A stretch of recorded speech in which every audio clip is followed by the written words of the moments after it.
Hi guys, Senator Rennick, People First Party. I've just come out of the chamber this afternoon whereby the two major parties, with the support of One Nation, have actually voted for the hate crimes bill.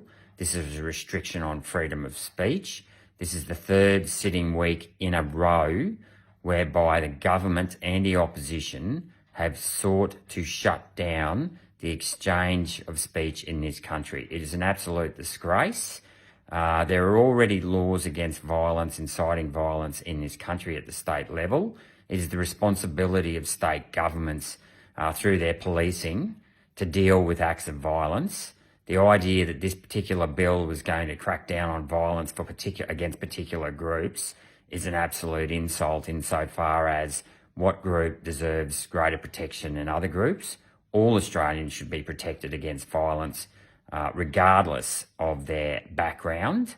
But I'm more concerned about the fact that every week we come down here, it's just another attempt to shut down free speech in this country. It's another attempt by the two major parties to control the way we think and we speak, and it has to stop.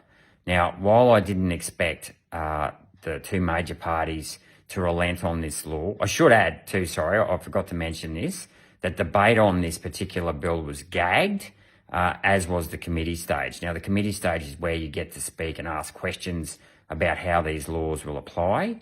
That was also gagged as well.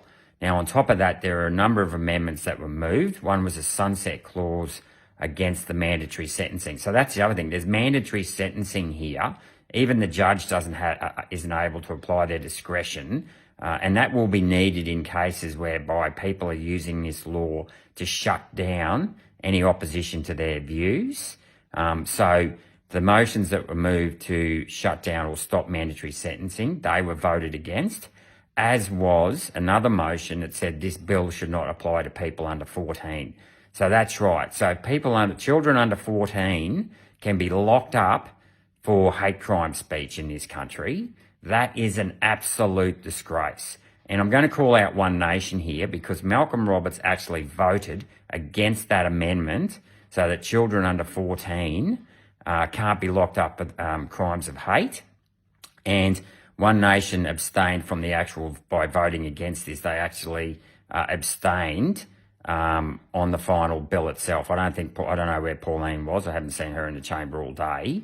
But that is yet another cop-out. And I challenge Malcolm Roberts and Pauline Hanson to a debate as to why they think that this bill should be allowed to stand.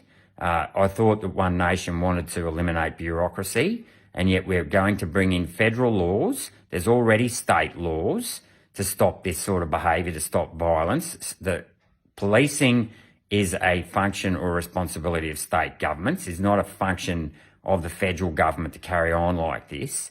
And of course, it's just the two major parties attempting trying to control us rather than actually focus on delivering solutions to the real problems in this country, like cost of living, housing crisis, the energy crisis, the high immigration crisis. No. Let's not talk about any of that stuff in Parliament this week. Let's just bring in laws that are going to censor what you can say, and as a result of, and what you can think ultimately, because if you can't say it, then, it's much harder to think it without saying it. So I'm absolutely just very annoyed and angry at, yet again, the two major parties, with the help of One Nation. It was just myself and Ralph Babbitt from the Conservative side of politics that voted against this bill. So shame on all the parties that, yet again, are imposing more command and control in this country. It's got to end. It's why we need a new minor party that's going to actually stand up for their rights and be consistent and treat all Australians consistently. We need a minor party that's professional and polished and is going to be consistent in their application of the law to all Australians. And we're just going to put people first, regardless of whatever ideology you might want to shove down their throat. Anyway, I'm sorry if I'm a little bit ticked off, but I am. Because we've wasted another week in Parliament talking about this bill rather than dealing with solutions to solve your problems. Anyway, I'll talk soon.